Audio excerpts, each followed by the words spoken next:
გაგრეჩი 26 გრადუსი, უმეტესად მზიანი. სოხუმში 26 გრადუსი ასევე ნავარაუდებით და დღე მზიანი იქნება ამ შემთხვევაში. 28 გრადუსი გელოდება ზუგდიდში. რაც ეხება მესტიას, აქ 20 გრადუსი, უმეტესად ასევე მზიანი დღე იქნება ფოთში. მზე კაშკაშებს 25 გრადუსს გვპირდებიან სინოპტიკოსები, ბათუმში ასევე 25 გრადუსი გელით ღრუბელიც იქნება, მაგრამ მზეც გამოანათებს. ოზურგეთში 27 გრადუსი და უმეტესად მზიანი იქნება დღე.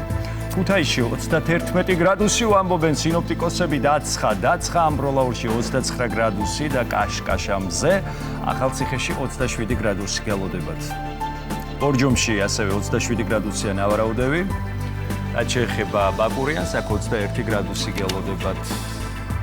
გორში 30 გრადუსი ღრუბელიც არის, მაგრამ მზე ამოანათებს და საკმაოდ ცხელა. ცხინვალში 27 გრადუსი ამბობენ სინოპტიკოსები, სტეფანწმინდაში კი წვიმს და 17 გრადუსი.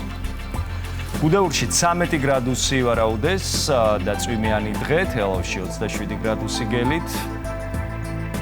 რაც შეეხება რუსთავს, აქ 33 გრადუსი მაქსიმალური ტემპერატურა და ჩვენს დედაქალაქ თბილისში 31 გრადუსი დაფიქსირდება დღის განმავლობაში, უმეტესად მზიანი იქნება დღე.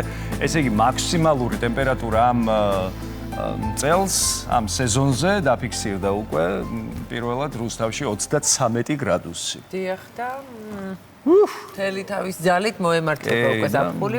ჩვენც არ ვაკლებთ თბილისში 31 საკმაოდ ცხელა.